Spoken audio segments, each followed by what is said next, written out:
Hello, welcome to Music by Jacob Cohen. Now you might be wondering, what am I going to learn in this short 15-minute video? Well, this is what we're going to learn. I'm going to teach you how to write your own song.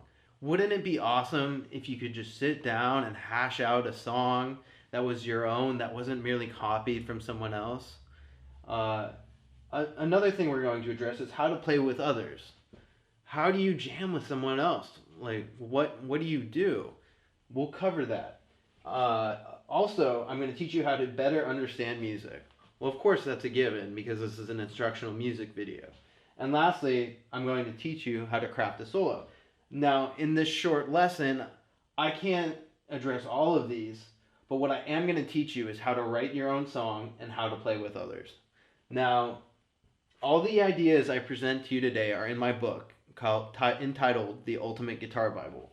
Now, you might be thinking, what is this thing right there and what is that? Well, when I first looked at it, I was befuddled, I was confused, I didn't know where to start. This is something called the circle of fifths, and it's pretty daunting to beginners. Even intermediate and advanced level players, a lot of them don't understand this, but if you understand this, your guitar playing is going to skyrocket through the roof. Trust me. Watch this video and you will understand. So basically this is called the circle of fifths. And what I did, because since I thought this was so gosh darn confusing, I made it simpler. I turned it into a chart. So each of these constitutes a key. And each key has a number of sharps and a number of flats. For this video, we're just going to focus on the sharps. The flat keys, all in the book. So if we were to take the key of G major, you see there's one sharp here. You go over to my chart, which simplifies everything, and you see that one sharp is F sharp. So we're going to write up a G major scale. So we have G, A, B, C, D, E, and F. Now, you might be wondering, you just spelled out an octave. Yeah, but to make it a G major, you have to sharp the F. And congratulations, we just spelled out a G major scale. Now, how complicated was that? You literally just wrote out G, A, B, C, D, E, F, and looked at my chart, and wrote a sharp next to the note that says there's a sharp. Simple. It's simple. People blow this out of proportion. People don't understand this, and it's intimidating. But what I'm trying to show you is that it shouldn't be intimidating. My favorite key is E major. So let's do the same principles. Let's follow the same steps, and let's add sharps. So we have E, F, G, A, B, C, D. Okay. Now, what do you think you do next? Well, the next thing you do is you go to my handy chart that has dots next to F sharp, C sharp, G sharp, and D sharp. So what do? You put the sharps on F sharp, C sharp, G sharp, and D sharp. So congratulations, you spelled your first major scale. You can do this in any key. If we're in A major, there are 3 sharps. Those are F, C, and G. Does this make sense? Now you might be wondering, cool, I now know a scale. I can play some notes that sound good together. Well, this is where it gets really cool and really interesting. And this is where the book just blows your mind. So we're going to learn how to write your own song. So what does a song consist of? Chords. If you have a chord structure, you have your very own song. So given the major scale, you can now have an informed playability about major and minor chords. So notice I wrote out these Roman numerals 1, 2, 3, 4, 5, 6, and a half. Now, we're not going to focus on the half. That's a little bit down the line. That's in the book. If you want to learn more about half diminished chords, by all means, buy the book. But for now, we're going to pretend like that's not there. Okay.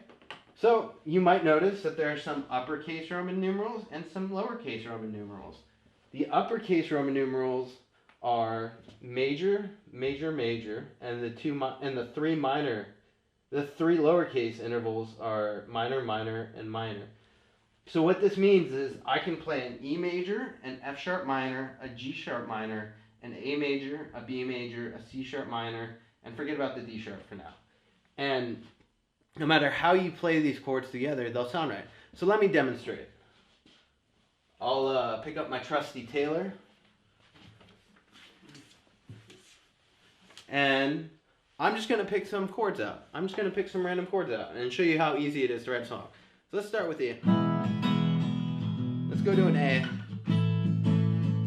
Back to an E. Maybe to a B. To a C sharp minor.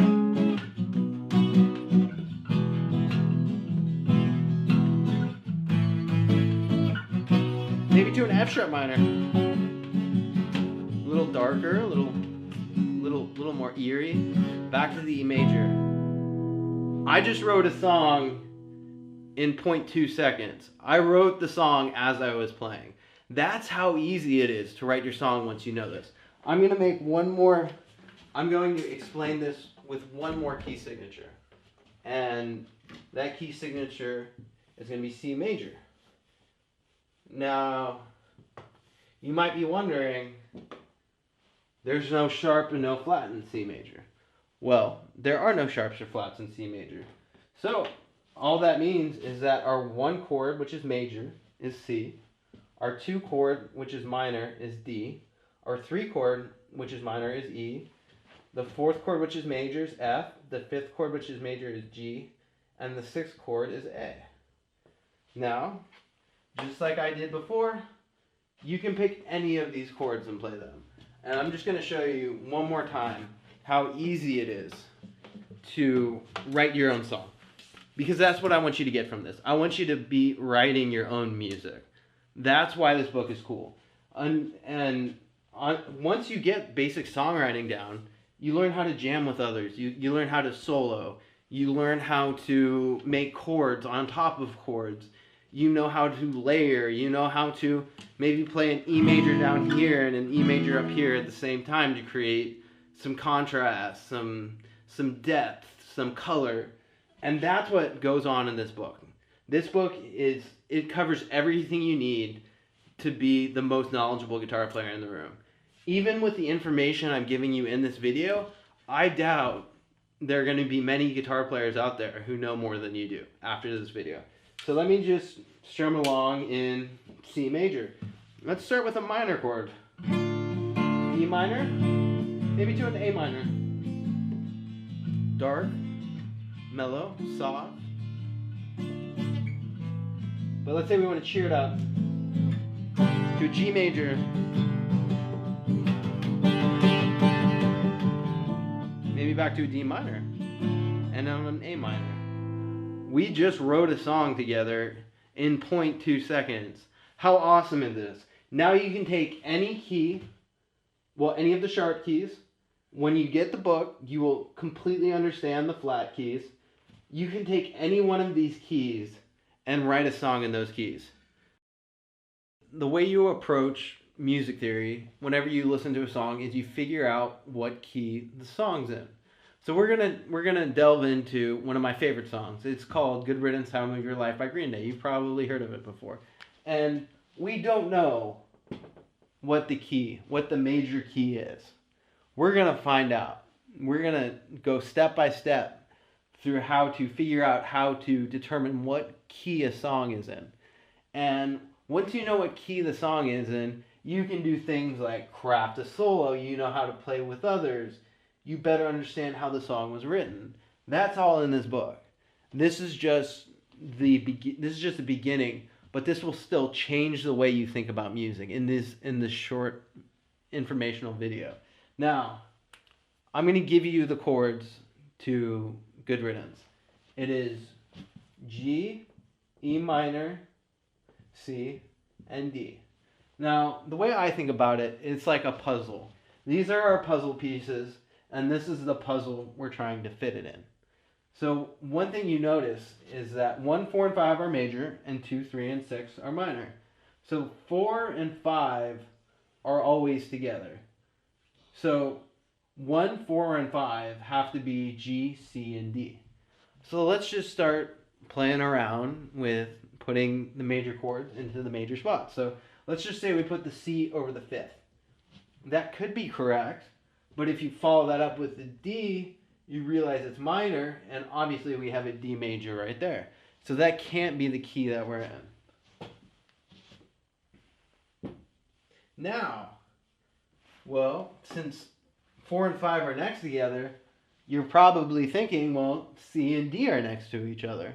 So if you were thinking that, you're 100% correct. We draw a C there and a D there. And so far that fits. Now all you do is you finish writing out the progression. So it goes C to D to E. And now you have to do the alphabet backwards, which is a little confusing and tricky at first. But trust me, it gets so easy you can do it like that. So we're going to do a B, an A, and a G. And we know the second chord is minor, the third chord is minor, and the sixth chord is minor. Now, we have a G major which fits, we have a C major which fits, we have a D major which fits, and we have an E minor which fits. That's got to be the key. The key has to be G. The note that the key starts on is Roman numeral 1.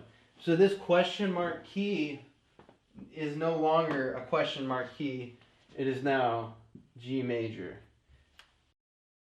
I'm going to be teaching you how to write your own song. I'm going to be teaching you how to play with others. Obviously, you're better going to understand music. I'm sure you already better understand music too. And then we're getting into crafting a solo.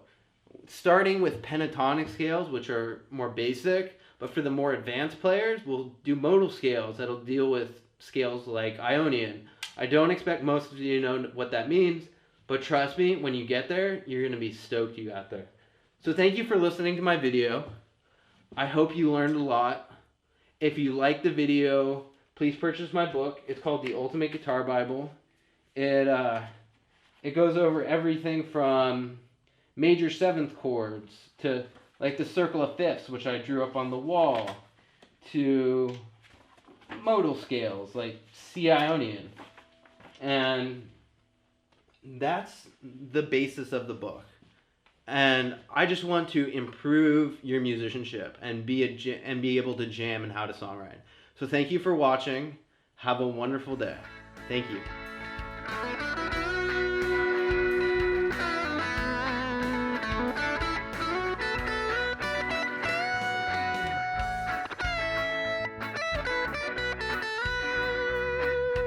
Open up your mind, let me step inside. Can't you see it's a sign? This is word of divine.